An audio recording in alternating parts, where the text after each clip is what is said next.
Hey gang, what's going on? Welcome to our live stream test. And so I wanted to jump on here quick because I wanted to test out what was going on with the live stream, because the last time we had some audio issues. So first and foremost, I want to make sure the audio sounds good. I think I got everything resolved. Let me just check this one thing here. Hold on. That needs to be turned down a little bit. And we should be a little bit better. Let me know if you guys can hear me okay. Am I coming out of both speakers this time? I figured out what was wrong. It was an OBS problem. Hopefully it's been resolved. And we'll check out the chat. Thanks so much for joining me. You guys are just all hanging around on a Sunday. We're just going to do a little test because I have a coaching call tomorrow with all our MixingMadeEasy.net members, and I want to make sure everything is working proper. I think I got everything straightened out from the other night. So let me say hello, although I should be moving my laptop to this side. But let's see who is here and say hello to everybody. Let me just say, get to the live chat here. We have, what do we have? Like 9, 10 people here? 8 people. David's here. Hey, David, what's up, my friend? Music is much better now, both sides, and no reverb. Yeah, you know what it was? Interesting. So we haven't done a live stream in a while, as you guys probably know. And so what the problem was, although OBS says I'm clipping a little, let me turn down my vocal a little. I'm still getting used to this new monitor controller, the headphone volume, and some of that. I thought maybe it had something to do with that, but it didn't. What happened was in OBS, all the mic channels that were always working in the past, all I did was delete them and just reinstall, like deleted my mic channel, reinstall it, and everything seemed to work. The other problem we were having with Studio One, where everything was kind of distorting, and we'll listen to Studio One here in a minute. I figured that out as well. And so the way I had my new monitor controller going out to OBS with the audio, I had that hooked up in a way that wasn't the best way for it, because it's a little different than what I was doing when I was doing it with the PreSonus monitor station. So I think I have all of that resolved. So that's cool. And so now I know what the hell I did wrong.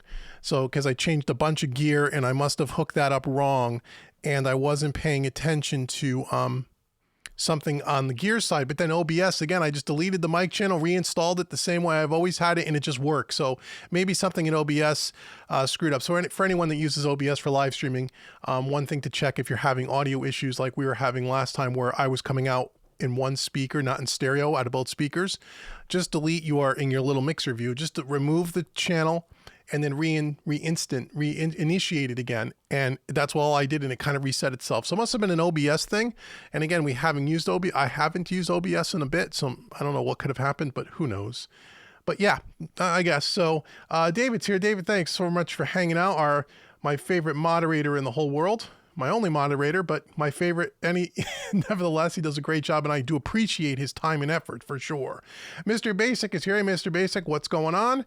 I thought it would get a 12 channel, but I got a 16. You must be talking about some kind of gear. Good. We could talk about some gear if you want. I see on the live stream it's buffering a little bit, which is weird. It shouldn't be, but that's an internet thing. That should have nothing to do on my end. Hopefully that'll fix itself. Let's see. What's up from Detroit? Hey, how's it going? Immaculate Music. Let's see. Andy says, I'm watching on my TV, on your TV with your PreSonus 3.5-inch monitors hooked up to the TV. I'll bet you that sounds really good. Very cool. Steven's from the UK. Hey, Steve, what's up, brother? Andy's here. He sounds great. Good. Sounds much better. Losing some of the audio and video sync as time goes by. That could just be an internet thing. I mean, I'm hardwired. I'm not connected through Wi-Fi, so I'm not sure why that is. I am watching it back on my laptop, which is Wi-Fi, and I can see it's buffering a little bit, but that could just be an internet thing here on my end. Maybe today the internet's acting a little weird, or it could be a YouTube thing. We'll have to see how that goes. So good. I'm glad the audio is working, so we'll be good for tomorrow night, hopefully.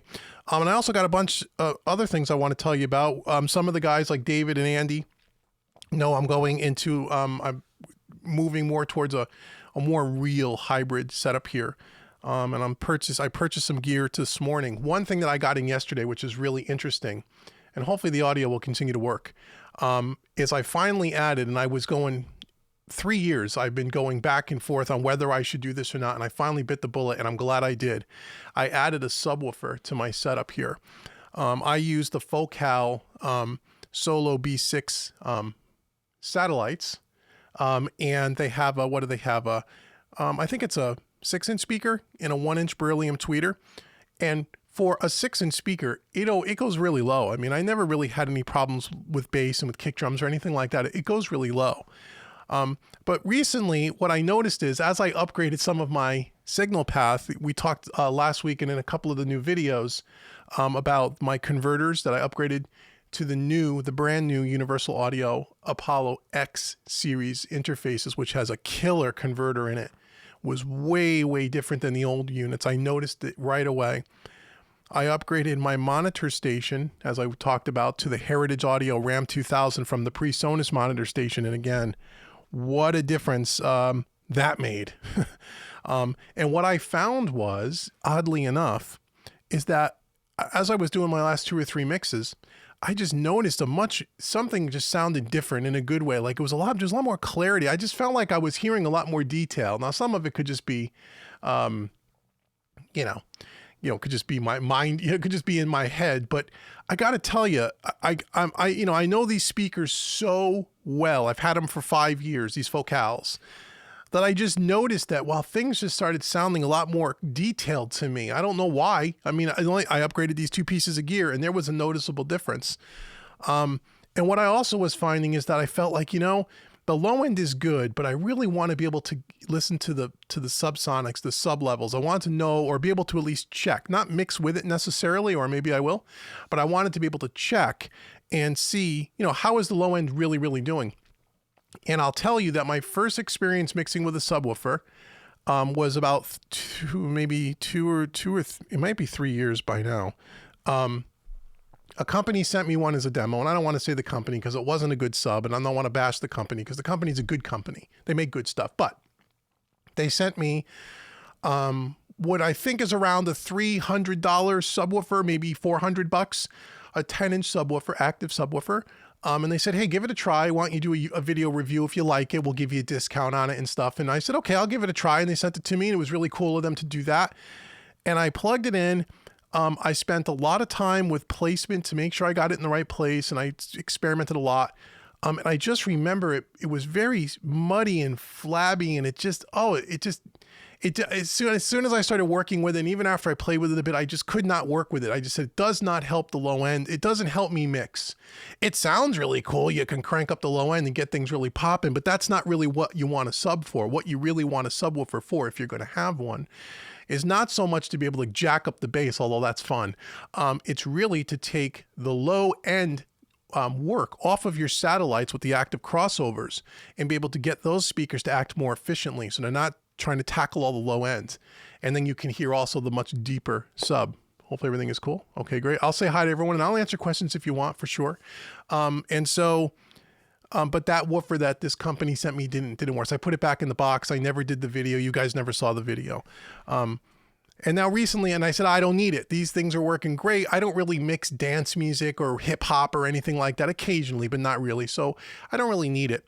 But lately, since I've changed some of my other gear, I just said, I wonder, maybe I should go with this. Let me try a sub again. So I talked to my Sweetwater sales engineer and I told him about my experience. And one thing that he had said to me about subwoofers, he said, look, the thing with subwoofers is you want to make sure that you get a subwoofer. You don't want to have a real nice, good quality set of main satellites and a real cheap subwoofer, because it's going to give you that experience. It's going to be muddy. It's going to be boomy. It's not going to be efficient. It's not going to work well with the satellites, and you're not going to have a good experience. Focal, as well as other companies, make a subwoofer that is built for this pair of speakers. It's called the Focal Solo 6 Sub. And it's an 11-inch subwoofer. And he goes, it was designed to be used with these speakers that I have in the next model up. And he said, the difference between that subwoofer, which, to be totally honest, is about $1,400, versus a $300 subwoofer, is you're going to hear two things. Number one, it's going to be much more sensitive. It's going to be much tighter sounding, and it's going to be a lot more accurate. And it's going to be tuned to work with their speakers. He goes, give it a try. If you see if it's any different. If you don't like it, again, what I love about Sweetwater is I can put it right back in the box and send it back to him. So I did. I got it in yesterday. I hooked it up. I put it in the same exact spot as I had that other subwoofer, which basically for me is really right in front of me, in between my two satellites on the ground. As far as on a plane, it goes even. So I have my satellites on left and right, and then from front to back, the sub is at the same distance away from me physically as my two satellites, but it's in the center on the ground under the desk.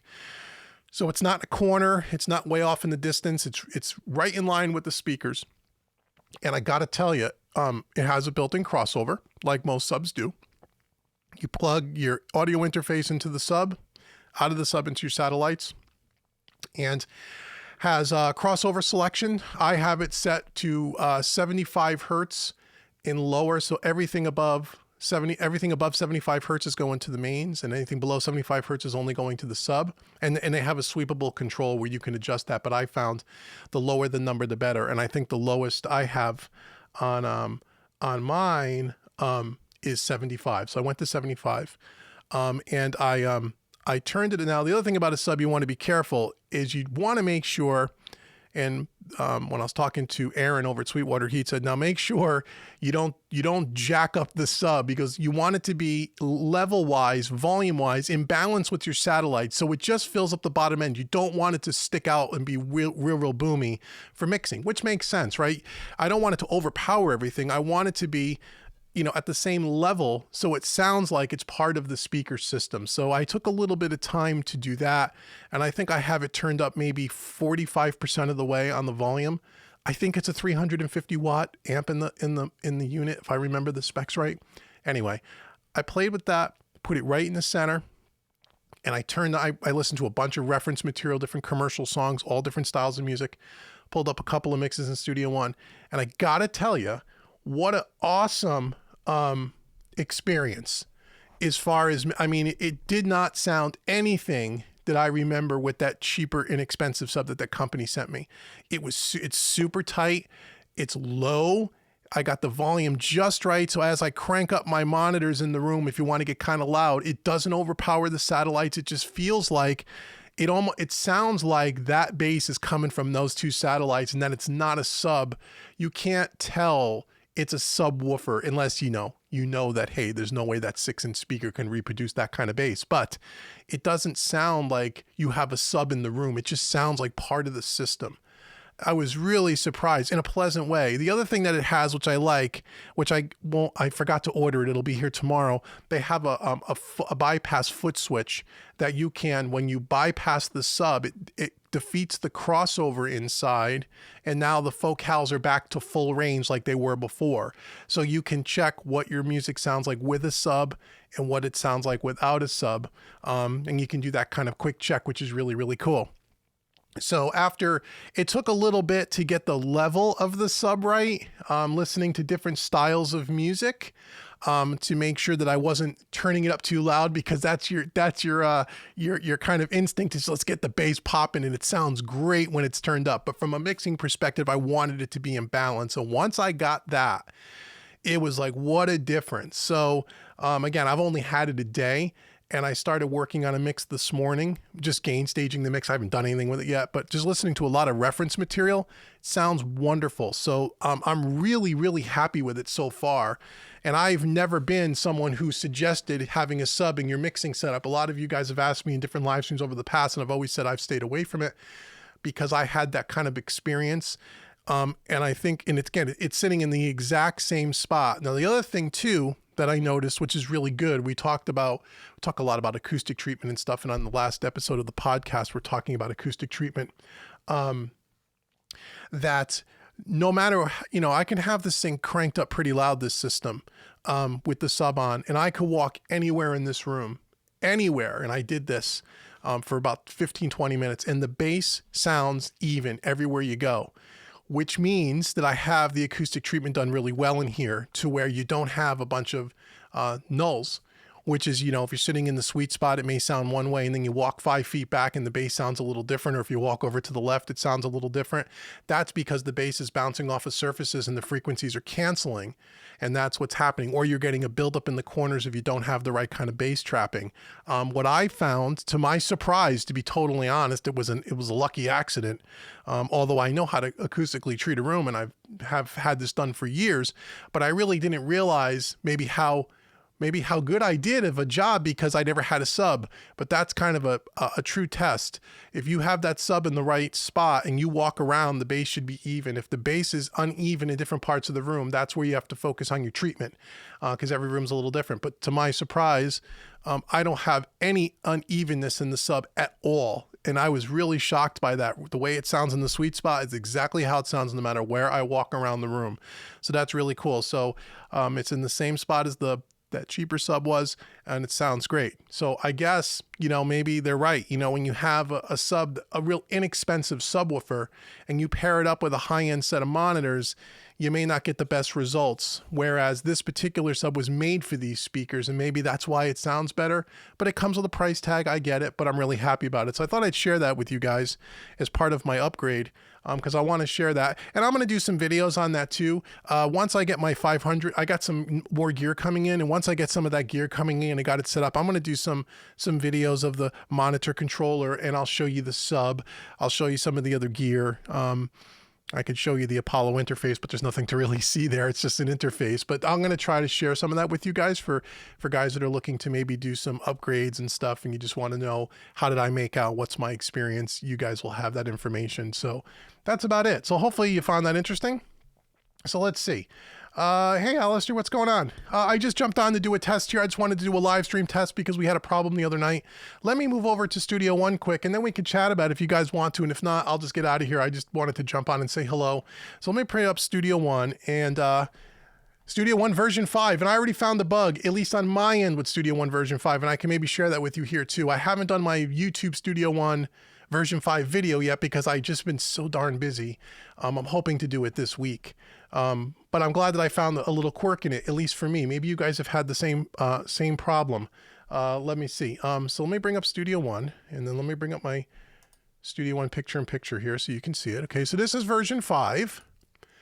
And I just started putting together my next mix that I'm doing. Oh, and the other thing I wanted to tell you is too, talking about some of my upgrades. And again, for me, it's good. It helps me justify some of the money that I spent. I just finished up a client mix yesterday. And this is the first mix that I've done for a client where I've used my brand new converters, my brand new monitor station. I didn't have the sub yet. I got the sub after he'd already approved the mix.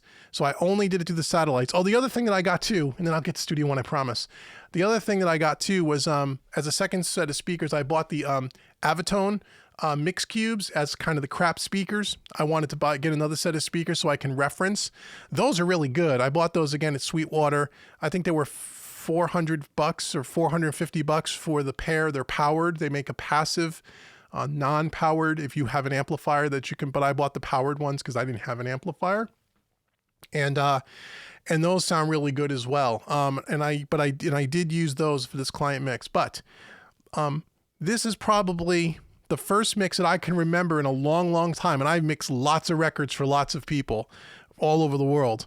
This was one of the first times that I can remember when they got the mix. The first mix I sent them, no revisions to be done. The only slight revision was they wanted a little less delay on the lead vocal. They said the thing sounded killer right on the first shot. They sent it to 4 different band members who listened to it in 4 different stereo systems, wherever their location is. The lead guy that I was working with went out to his car, said it sounded perfect.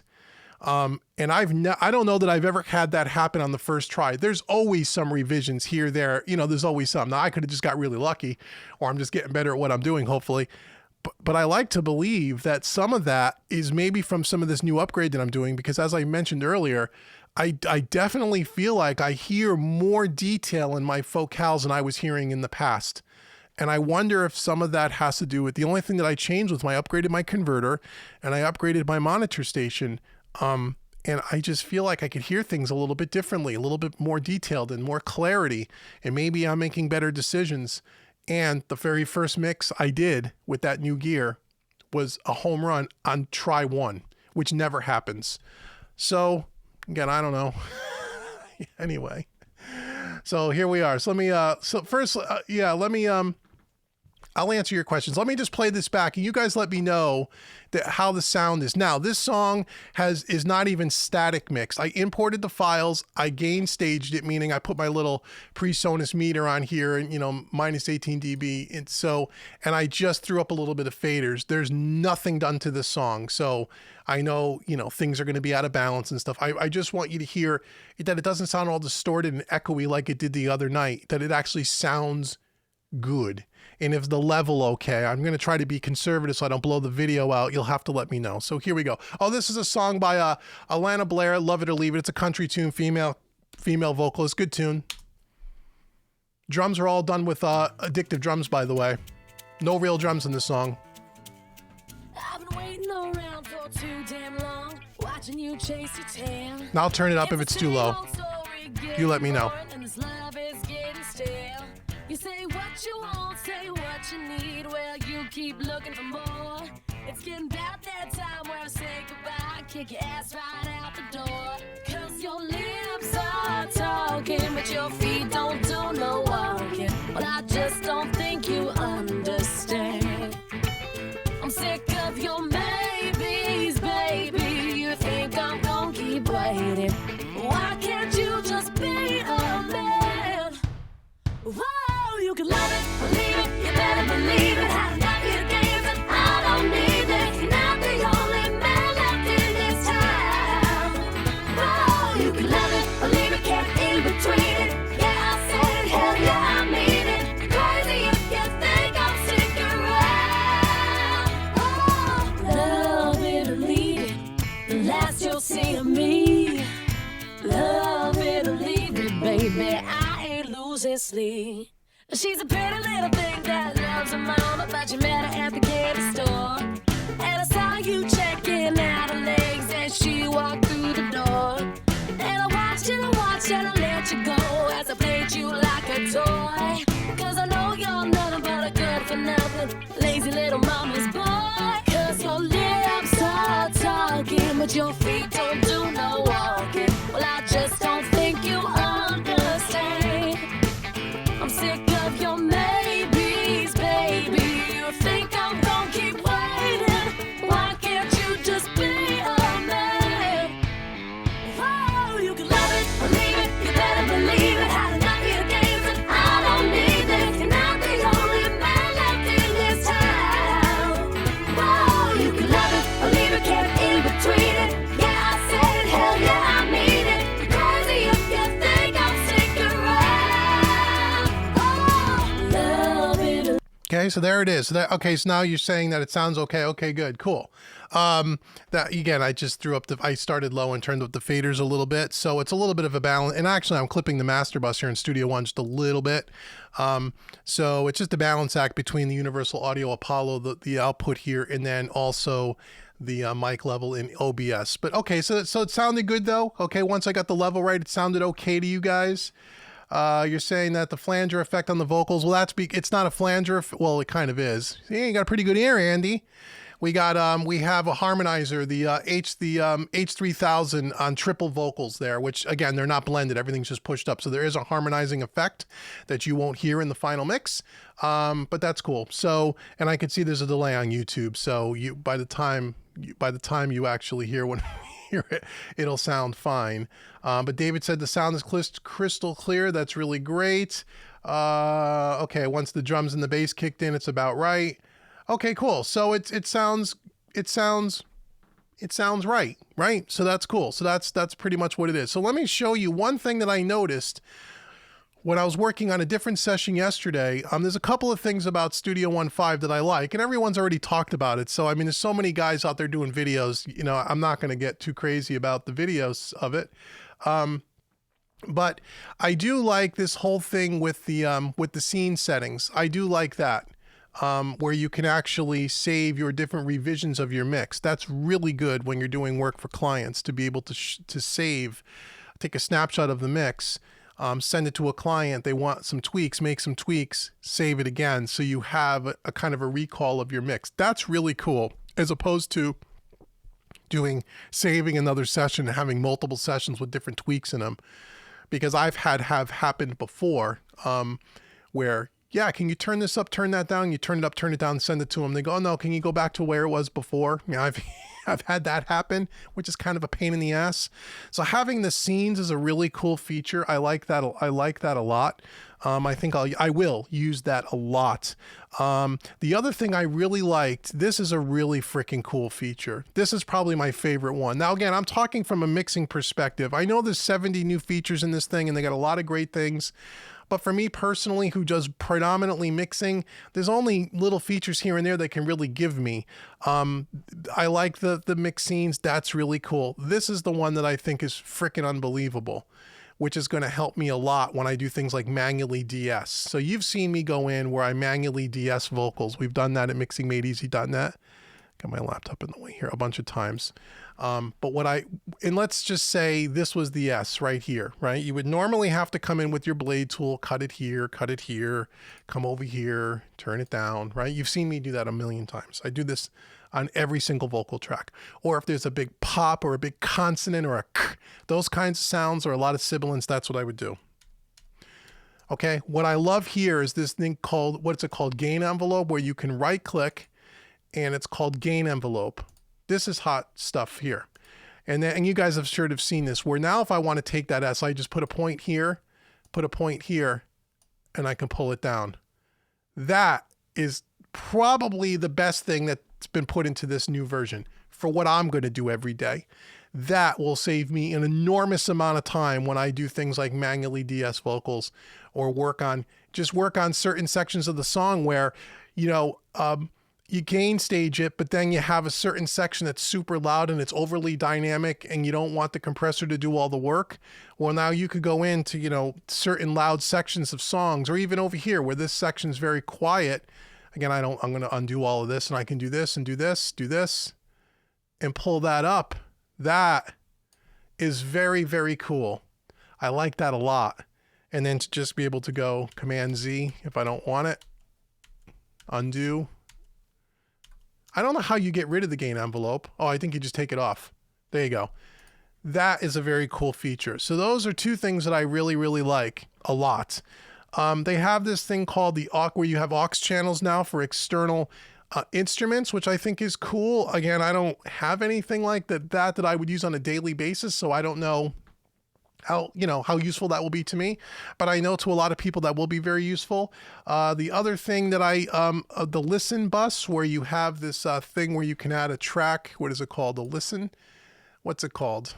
Or maybe you got to do it do you have to do it in the console? I don't remember. I don't remember where you do it. Let's see. Where is it here? It's called, I forget where it is. The listen bus, where you could put at the end of the master fader, you can add a listen bus where it's separate from the control room for live performers. So when you're checking and soloing things, what they hear in their headphones doesn't cut in and out and those kinds of things. That would be very useful. Again, I personally, who don't track bands, won't use that, but I could see that being very, very useful as well.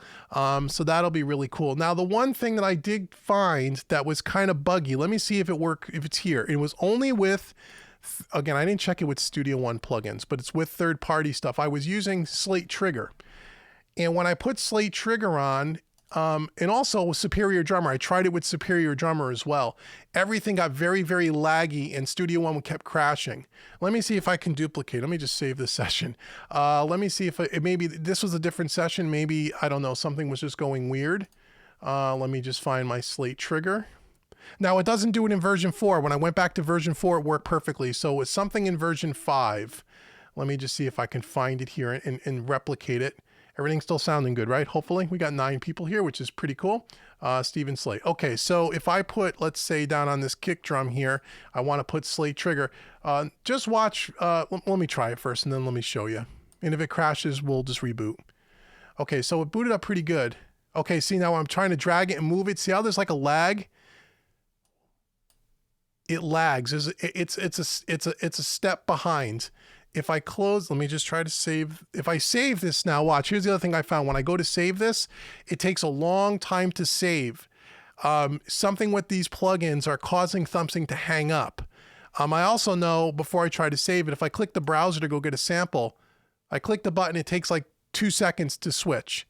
which with a normal plugin that doesn't happen. Let me show you. When I close this, let me just take a regular, any old other plugin, and I'll use a third-party plugin just so it's not, I can say, well, it's, you know, let me just take another a bass rider. Let me just throw a bass rider on here. Okay, now watch when I take this and drag it around. See how it's in real time? I can left click and drag it, no problem, right? I can close it. If I open up Trigger, it even takes a second till if I go to click it, it's not in real time. It's like kind of jittery. You know what I mean? Not sure why that is. Now, if I go to save this project, watch what happens. Let me try it. Let me see if it works. Okay, it saved perfectly. Last time it was saving, it was packing, and it was doing all kinds of weird things. But even when I open this up, if I go to try to pick a sample, where do I want to go? Browser. Now, if I go to Slate Trigger, you see I'm clicking things and it's hesitating. Oh yeah, that's about a 3 or 4 second delay. So it's something to do with the third party. This is, I don't know if this would be considered, I guess, a VST.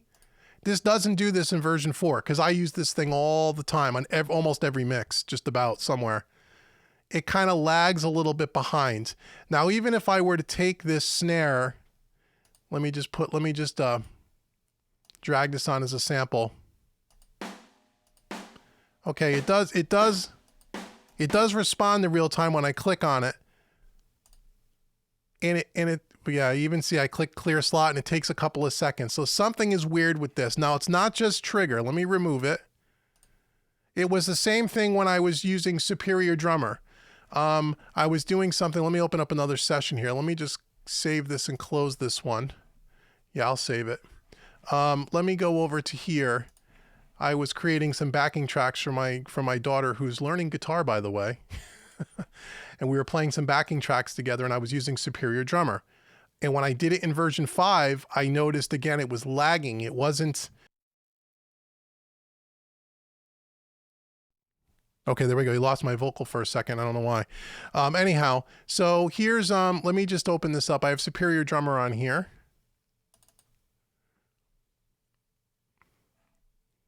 It even takes a little time to open, which again, doesn't do that in version 4. So it's something to do with VSTs. I didn't notice it with any other plugins. Oops, let's see. What happened here? This happened yesterday too. I had to open it a bunch of times. Okay. Okay, that's not as bad, but I can feel it lag. You know what I mean? It's not as bad as Slate Trigger is. But I also noticed in Slate Trigger, when I was using it, when I first discovered it, I was doing it on a mix that had a lot of other plugins on it. It wasn't the only plugin in the session like I just showed you. So there is clearly something going on, although this seems to move in real time, unlike Slate Trigger. So this is behaving a little better than I noticed yesterday. Let me close this one again. I'm not going to save it. Let me go back to this session that we were just looking. Okay, you always lose my vocal for a second when something boots up, and that's never happened before too. Only since version 5 has that happened. Don't know why, but that's okay. I mean, that's not a big deal. Let me try that with a PreSonus, and I see YouTube is lagging and buffering again. Let's see here. I'm gonna put. Let me just try a PreSonus VST to see if that makes any difference. And I can see over here on the live stream that it's dragging a little. That's YouTube. Must be YouTube today. Let me go to PreSonus's stuff. Let me just take, I'll just take Impact, right? Okay, I'll put this, let me just put this on as a main. Let me close this. Let me just take Impact and put it on here as a separate track. Oh, I don't have, okay. Now this, with a PreSonus one, it looks fine. Let me check David's saying check the performance monitor. It's freaking YouTube. Something going on with the live stream, guys. Sorry. Hopefully this will be recording. You'll watch this afterwards. I will check the performance monitor because Dave suggested that. The performance monitor is only at 3% on the CPU, but that's with the PreSonus plugin. Let me try to take this off. Let's go small. let's take this off and let's put on where did I put that? Here it is. Let me change that out and let me put trigger back on there. Okay, let's go to effects. Let's go to trigger. Let's try that again and see what the difference is. So here's trigger back on the kick drum. Yeah, see, it lags. Let me check the performance monitor as Dave suggested. Even everything in Studio One, I can see as I'm scrolling up and down the menu, it kind of hesitates. Performance monitor is still at 3%. I don't know why that would be. So I'm not really sure what that is, but it's definitely this plugin in particular, which is a problem because I use it every day. I can't believe that YouTube stopped on me. Oh well, I'm gonna let this record and I'm gonna leave it up so you guys can see it afterwards. But yeah, something here with Studio One 5 causes this to happen. I can see it hesitating, which means I really can't use trigger in this session, which sucks. So they got to fix that. That's a Studio One thing for sure, because it doesn't do it in version 4. So yeah, even just closing it, it just drags and hesitates. Now it's all locked up. There we go. So that's weird. But anyway, this particular session I'm going to be mixing isn't going to need trigger because it's all done with addictive drums. So I'm going to be able to mix without it, mix a full session without it. And I'll let you guys know if I have any other problems. Unfortunately, YouTube looks like it's crashed on us here. So what I'm going to do is I'm going to end this live stream now. It sounds like that everything is working well, and everything is back to normal as far as the way my rig is set up. You said the audio was good. My audio is good. The Studio One audio is good. So that's good. We'll see you tomorrow when the Mixing Made Easy coaching call. We'll critique some mixes and then we'll get back on and do some different live streaming. So again, thanks for coming out and joining me on this little impromptu, and thanks for testing with me. And I'm sorry that YouTube's having some issues, but again, you guys will be able to see this on the replay. Okay, I'll talk to you guys all soon. Everybody take care. Have a great rest of your Sunday. Bye.